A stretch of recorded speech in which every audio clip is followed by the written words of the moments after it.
한번 얼굴 돌아보시면서 다시 한번 우리 축복하시기 바랍니다. 주님 이름으로 축복합니다. 사랑합니다. 축복합니다. 사랑합니다.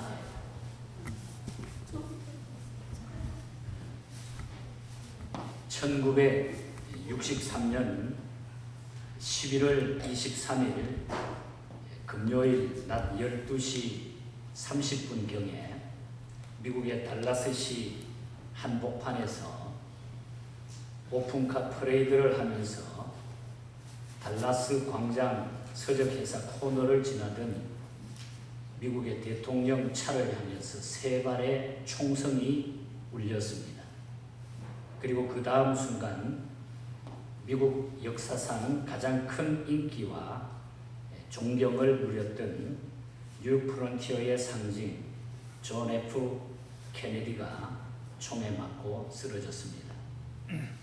그날 대통령의 호주머니에는 그가 잠시 후 하기로 되어 있던 연설문의 카드가 그 옷 속에서 나왔습니다. 이 연설문의 마지막 문단은 범사에는 때가 있다 하는 전도서의 말씀이 기록이 되어 있었고, 그리고 지금은 미국이 세계 평화를 지키기 위한 파수꾼의 사명을 감당하기 위해서 국력을 신장하려 힘써야 할 때라고 하는 내용이 기록이 되어 있었습니다. 그리고 이어서 주께서 성을 지켜주지 아니하시면 파수꾼의 경성함이 헛되다는 시편 말씀으로 글이 마무리되어 있었습니다. 물론 이 연설은 발표되지 못했고 한 나라의 파수꾼인 그의 사명도 그 자리에서 끝나버리고 말았습니다. 케네디 대통령은 세상을 떠나기 몇 달 전에 국가 조창 기도회에 참여해서 빌리 그레함 목사님의 영원을 준비하라는 말씀을 듣게 됩니다. 몇 달 전의 일이었습니다. 기도회 후에 그는 빌리 그레함 목사님에게 너무 큰 은혜를 받고서 잠시 백악관으로 가서 설교에 대해서 좀 더 이야기할 수 있겠냐고 빌리 그레함 목사님에게 청을 했습니다.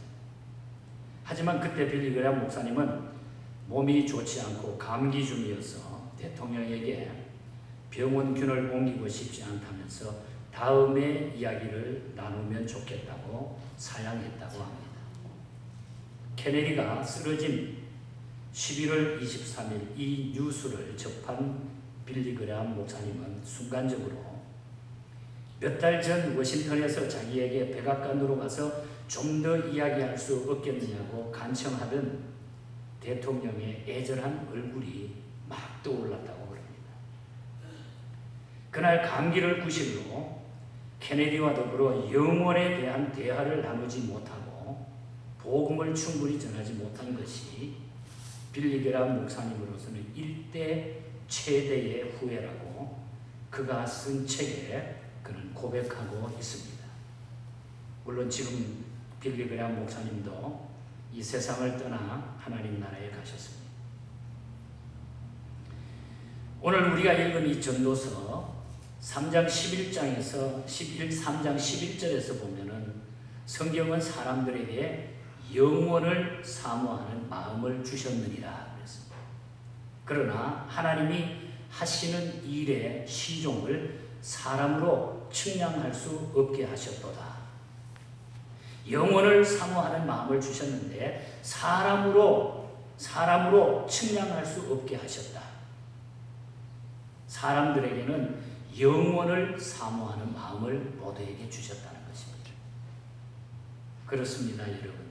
한 나라의 최고 지도자인 대통령에게도 그리고 거리를 방황하는 가난한 이웃들에게도 하나님은 동일하게 영원을 사모하는 마음을 모두에게 주셨습니다. 그렇다면 왜 인간은 영원을 사모하게 되었을까요? 저는 전도서를 읽다가 요즘 또 우리 어른들, 장로님들 병문안을 다니면서 나름대로 이 말씀이 저에게는 큰 위로가 되고, 우리 기독교는 바로 여기에 희망이 있기 때문에 낙심할 필요가 없구나. 여기에 소망을 저는 얻었습니다. 왜 인간은 영혼을 사모하게 되었을까요? 먼저 시간은 모든 것을 채워주지 못한다는 사실 때문입니다. 시간은 모든 것을 채워주지 못해요. 오늘 본문 11절에서는 하나님이 모든 것을 지으시되 때를 따라 아름답게 하셨다. 우리가 인생을 살면서 경험하는 모든 때는 나름대로의 아름다움을 다 갖고 있습니다. 마치 1년 4계절이 각각의 고유한 아름다움을 갖고 있듯이 모든 아름다운 마음을 우리가 다 가지고 있어요. 겨울잠을 깨고 다시 기지개를 켜는 새싹들의 아름다움이 봄의 아름다움이라고 하면, 여름은 푸른 실록으로 자연을 단장하고 우리를 우거진 도금으로 초대하는 아름다움의 매력을 여름처럼 또 가지고 있습니다. 낙엽이 떨어져가는 요즘 같은 이제 가을을 맞이하는 이 가을거리에는 우리의 사색의 깊은 아름다움을 우리가 느낄 수 있습니다. 겨울은 온 대지를 순백의 눈발로 덮는 아름다움을 선물하고 있습니다. 사계절이 있는 곳에는. 인생의 유년기가 꿈으로 가득 찬 동화 속의 왕자와 공주의 계절, 곧 봄의 계절이라고 하면은, 사춘기와 청년기는 열정과 갈등을 함께 겪는 치열한 여름의 계절이라고 말하는 사람들도 있습니다. 무르익어가는 인생의 꿈과 좌절을 함께 수확하는 장년기가 우리의 가을이라고 하면은, 인생의 노년기는 겨울잠을 준비해 온 태도에 따라 포근할 수도 한없이 외로울 수도 있는 그런 시기가 바로 겨울이라고 하는 사실인 것입니다. 인생의 겨울이라고 하는 사실. 그리고 이 모든 계절은 제각기 그 나름대로 독특한 매력과 아름다움을 우리에게 선물하고 있다는 거죠. 그렇지 않습니까? 그럼에도 불구하고 우리는 끊임없이 불만족하고 무엇인가의 부족함에 힘입어가지고 늘 이 세상에서는 우리가 허우적거리고 있다는 것입니다. 젊은 사람도 부유한 사람도 성공한 사람도 모두가 마찬가지예요. 이 세상에는 만족함이 없다는 거예요. 어떤 한 기자가 당시에 최고로 돈을 많이 갖고 있는 세상에 이름난 성공한 부호 록펠러에게 찾아가서 이렇게 물었습니다. 당신은 지금까지 소유한 모든 부요함으로 만족하십니까? 이렇게 물었다고요, 기자가. 그때 이 록펠러의 대답은 놀랍게도 아니요, 이렇게 대답했다는 것입니다. 기자는 다시 묻습니다. 그러면 얼마나 더 소유해야 만족하십니까? 록펠러의 대답은 유명한 대답이 지금까지 남아있습니다. 조금만 더요. Just a little more. little more. 조금만 더. 바로 그 대답이 조금만 더. 인간은 결코 시간이 흐르고 돈과 지위가 생긴다고 해가지고 만족할 수 있는 존재가 아니라는 거죠. 이 세상에서. 부인할 수 있습니까? 그래서 파스칼 같은 사람은 그런 말을 합니다. 모든 인간 존재 안에는 하나님이 아니면 채울 수 없는 공백이 있다. 하나님이 없이는 채울 수 없는 공간이 있다. 하나님이 아니면 채울 수 없는 공간이 누구에게나 다 있다는 거예요. 이 세상에 있는 어떤 것, 이 세상에 시간이 줄 수 있는 그 무엇으로도 채워지지 않는 공백이 있다는 거예요. 우리 인간에게. 우리 모두는 내세와 영혼에 대한 욕망을 가진 채 살도록 되어 있다는 것입니다. 배고픔의 욕망은 먹을 것의 실제를 가정하고, 또 목마름이라고 하는 것은 마실 것의 실제를 가정합니다. 이성에 대한 욕구는 사랑할 수 있는 이성의 실제를 가정하지 않습니까? 그렇다고 하면은 내세에 대한 이 동경은 내세와 영원한 세상을 전제하고 있다고 하는 사실이죠. 혹시 중국 가셔가지고 중국 서안이라고 하는 곳에 유명한 그 진시황릉 그 병마용을 구경하신 분이 아마 혹 계실지 몰라요. 거기 보면 어마어마하잖아요.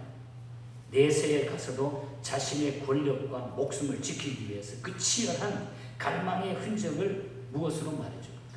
죽어서도 지하에 가서도 자기가 다스리겠다. 그래가지고 거기에 그냥 병마들을 집어넣어가지고 그대로 만들어놨잖아요. 이 세상만으로 끝날 수 없는 저 세상에 대한 동경이 아닙니까? 세상의 욕심을 다 부려봅니다. 가져보기를 원합니다. 그래서 많은 것들을 해봅니다. 그래서 유명한 철학자 칸트 같은 사람은 신앙인은 아니었지만, 제가 철학자 이야기를 해서 죄송합니다만, 그 칸트 같은 사람은 내세는 있어야만 하는 당위의 세상이다 그랬어요. 예수 안 믿는 사람도 그것을 인정하고 있다는 거예요. 시간이 모든 것을 채워주지 못하기 때문이다. 그래서 우리가 영혼을 사모하는 우리 인간은 이 세상의 그 시간이 우리를 만족하게 채워질 수 없다는 거예요. 어떤 것도. 그래서 우리 인간은 모두 영혼을 사모하게 되어 있다는 거예요. 하나님 나라를, 영혼을 사모하게 되어 있다. 그리고 시간은 모든 것을 상실하게 만듭니다. 시간이라고 하는 것은 우리 모든 것을 상실하게 만들어버려요. 우리는 모두 더 나은 삶, 더 나은 환경, 더 나은 인생의 조건을 기대하면서 삽니다. 그러나 시간은 잔인하게도 우리에게서 우리가 소중히 여기는 것들을 하나씩 가져다가 마침내는 이 모든 것을 다 빼앗아가요. 자, 오늘 이 본문인 전도서 3장에 보면은 때가 모두 28번 등장하고 있습니다. 이 28개의 때는 다 짝을 이루고 있어요. 짝을 이루고 있어요. 14개씩 짝을 이루고 있습니다. 그래서 사실상 14개의 짝으로 되어 있는데 14개는 긍정적이지만 14개는 부정적인 것입니다. 긍정과 부정으로 짝을 맺고 있는 거예요. 그러므로 이 관점에서 보면은 인생은 낙관할 것도 비관할 것도 없다는 것입니다. 긍정적인 것도 부정적인 것도 아니라는 것입니다.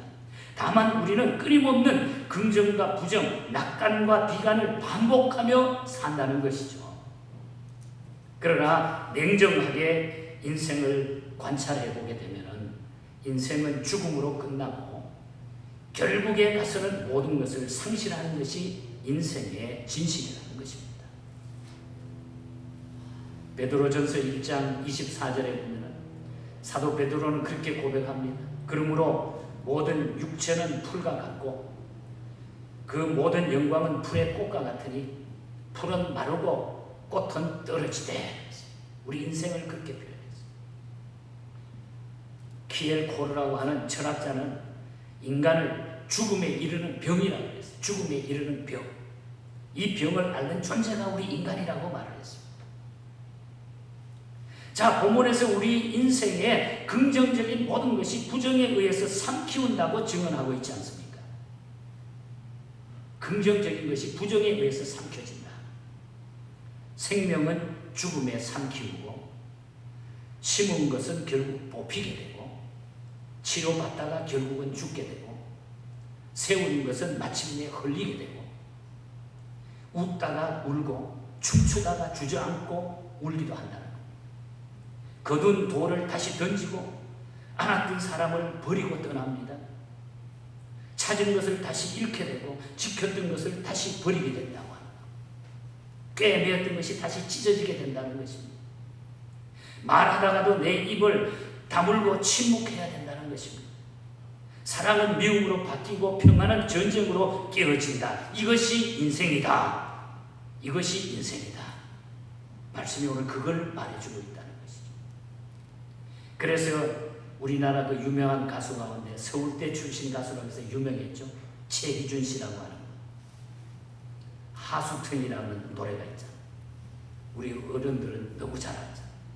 인생은 나그네 길, 어디서 왔다가 어디로 가는가. 2절에 보면은 인생은 벌거숭이 빈손으로 왔다가 빈손으로 가는가. 그렇게 노래하지 않았습니까? 그런데 이것이 만약에 인생의 전부라고 하면은 인생은 정말로 허무하지 않겠습니까? 이것이 인생의 끝이라고 하면 너무나 허무한 게 아니겠습니까? 만일 내세가 영원한 세상이 없다고 하는, 그렇게 믿고 산다고 하면 너무 억울하지 않습니까, 여러분? 인생이 그걸로 끝난다고 하면. 이 모든 잃어버린 것들의 회복을 위해서라도 내세와 천국은 반드시 있어야 하지 않겠느냐 이 말이에요. 그런데 성경은 히브리서 9장 27절에 보면 한 번 죽는 것은 사람에게 정해진 것이요 그 후에는 심판이 있으리라. 죽음이라고 하는 것은 별로 걱정할 문제가 못 된다는 거예요. 우리 인생에게 정해진 일이고 이후에 우리에게는 영원히 살 수 있는 정말로 그 과정을 통해서 우리에게 주시는 하나님의 놀라운 승리가 우리 앞에 놓여 있다고 하는 것이죠. 요한복음 14장 2절과 3절에 보면 예수님께서 내가 너희를 위하여 거처를 예비하러 가노니 너희를 위하여 거처를 예비하면 내가 다시 와서 너희를 내게로 영접하여 나 있는 곳에 너희도 있게 하리라. 할렐루야. 예수님이 미리 가셔서 우리의 거처를 예비해 놓으시고 이제 우리는 죽음이라고 하는 과정을 통해서 그곳에 가서 영원을 누리게 된다. 믿습니까 여러분?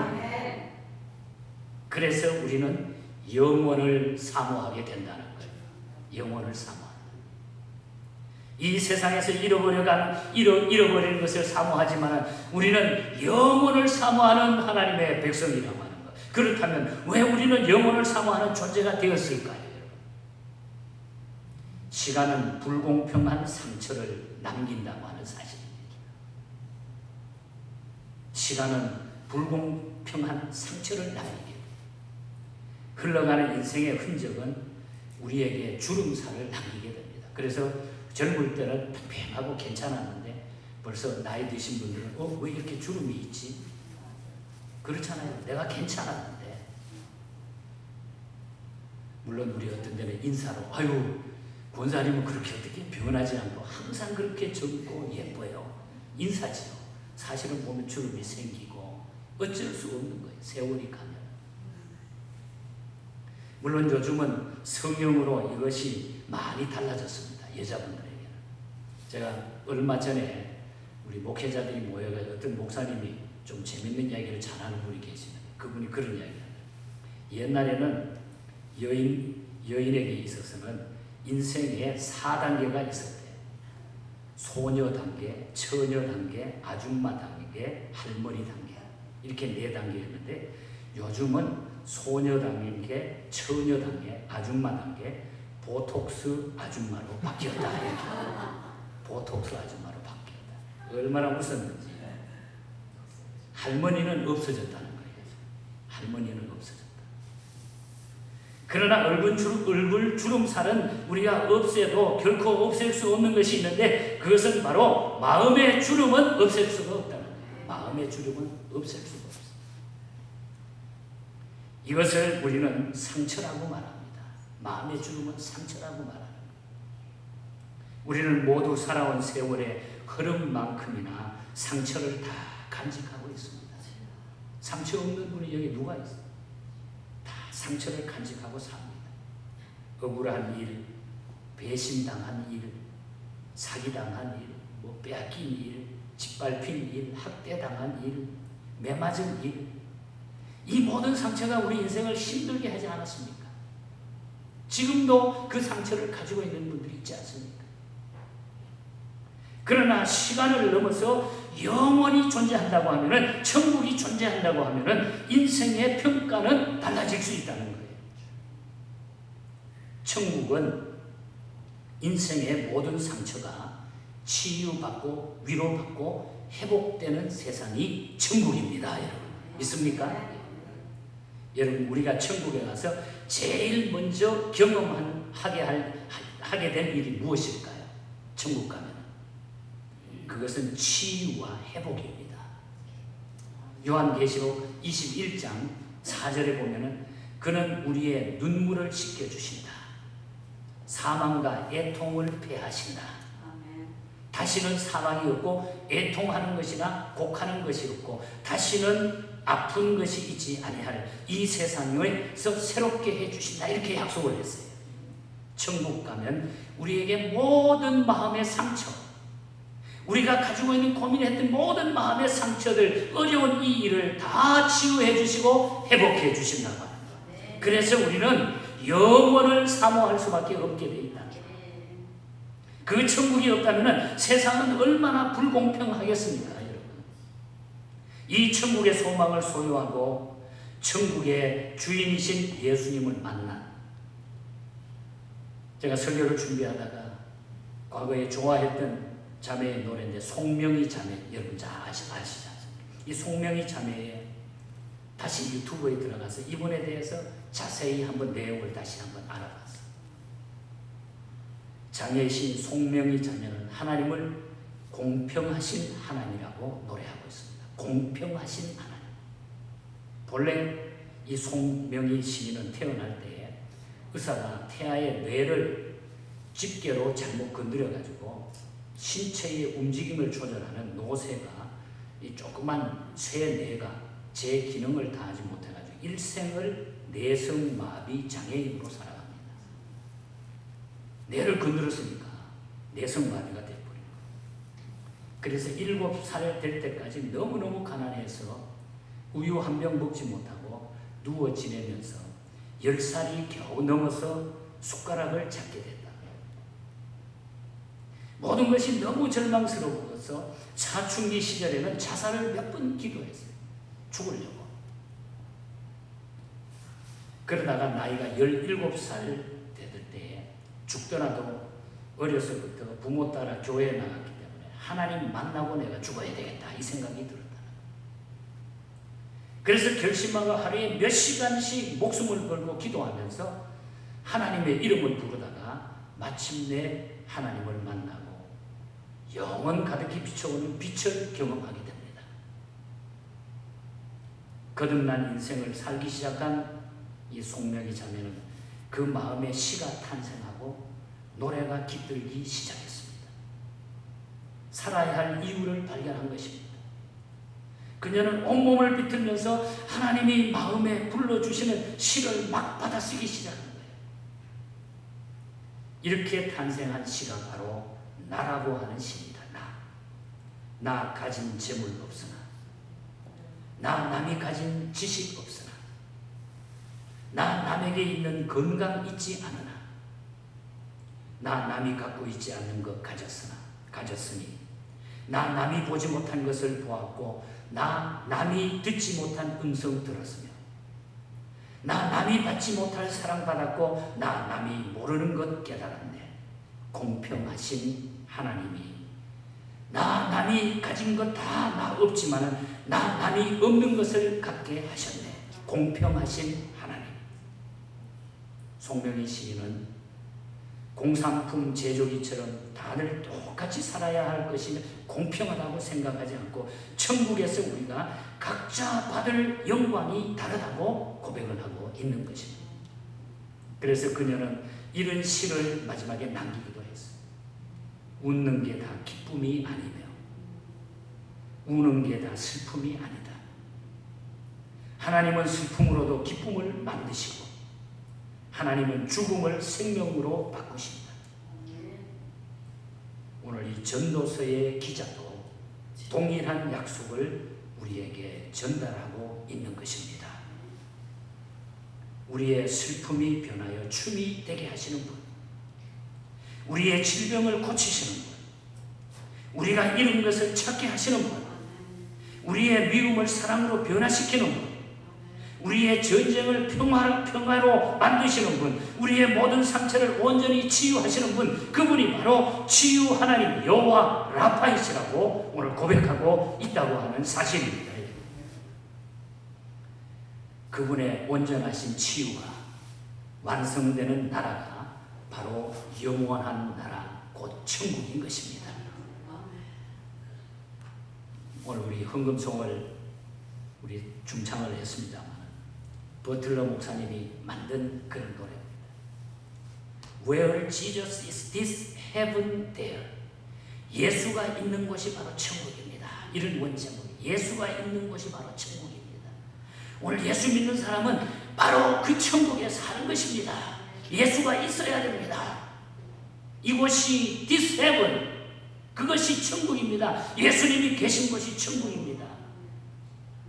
내 영혼이 은총이고 중한 재침 벗거보니 슬픔 많은 이 세상이 천국으로 하도다. 예수 믿는 사람은 이런 영원한 천국이 우리에게 있다고 하는 사실. 그래서 우리 모두에게 영원을 사모하는 마음을 우리에게 주셨다는 거죠. 그러나 그 영원한 천국이 여러분 사모되지 않습니까? 그 영원한 처소를 준비하신 이가 하나님의 아들이신 예수님이신 줄 믿습니다. 그 예수님이 영원으로 가는 길의 징검다리입니다. 그 주님이 아니고는 갈 수가 없다는 거예요. 그분은 오늘도 이렇게 우리를 초대하고 계십니다. 내가 곧 길이요 진리요 생명이니 나로 말미 않지 않고는 아버지께로 올 자가 없느니라. 그래서 예수 그리스도는 우리의 영원한 생명 되신다는 거죠. 우리의 생명은 예수 그리스도. 그래서 우리는 영혼을 사모하는 우리에게는 생명 되시는 예수 그리스도가 있기 때문에 우리는 영원히 천국을 사모하며 그 천국에서 살 것이고 또 이 세상에서는 천국을 사모하면서 살아가고 그곳이 그리스도를 모시는 그 생명 되시는 그 예수님이 계신 그곳이 바로 천국인 줄 믿습니다. 일생 동안 앞을 보지 못하고 살아간 찬송가 작시자 크로스비라고 하는 분을 너무 잘 알았어요. 우리가 통일 찬송 가운데 27곡이 있는데 찬송가마다 너무 은혜스러워요. 저는 그 가운데 크로스비의 찬송 가운데 정말 가장 좋아하는 찬송시가 이분이 고백한 예수 그리스도는 나의 생명이다. 그분을 나는 찬송한다. 생명이다. 내가 눈이 안 보여도 내가 아무것도 못해도 주님은 생명이다. 그분만 붙잡으면 나는 영원히 산다. 이 고백이 바로 424장의 찬양입니다. 크로스비의 찬송이 대표적인 찬송. 나의 생명 되신 주 주님 앞에 나아갑니다. 주의 흘린 보혈로 정케하사 받아주시옵소서. 괴로운 세상 지날 때에 나를 인도하여 주소서. 주를 믿고 나가면 나의 길을 잃지 않겠네. 3절 가사에 보면 세상 살아갈 때에 주를 더욱 사랑합니다. 밝고 빛난 천국에 밝고 빛난 천국에 나의 영혼 들어가겠네. 날마다 주를 찬송하겠네. 주의 사랑의 줄로 나를 굳게 잡아 매소서. 주님의 사랑의 줄로 굳게 잡아 매시고 영혼을 사모하며 이 땅 위에서도 영원한 천국을 이루시는 저와 여러분이 되시기를 이 말씀의 위로를 받으시고 하나님 앞에 모든 상처 내어놓으시고 천국을 만드시기를 주님 이름으로 간절히 축복합니다. 하나님 아버지 감사합니다. 우리에게는 영원한 소망이 있고 영원한 생명이 우리에게 있는 것을 믿습니다. 너무너무 감사합니다. 죽음이라고 하는 것은 거쳐가는 과정임을 믿고 이것을 통하여 영원한 천국의 소유자가 되게 하시며 또한 이 일을 통하여 또 가기 전까지도 하나님의 영광을 우리를 통하여 드러내시기를 원하는 그 하나님의 뜻을 저희들이 분명히 바라봅니다.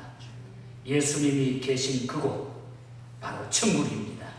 예수님 모시고 끝까지 주님을 사랑하며 달려갈 길을 마치며 우리 하나님 앞에 섰을 때에 승리자로 우리 모두가 서게 하여 주시옵소서. 거룩하신 예수님 이름으로 기도하옵나이다. 아멘.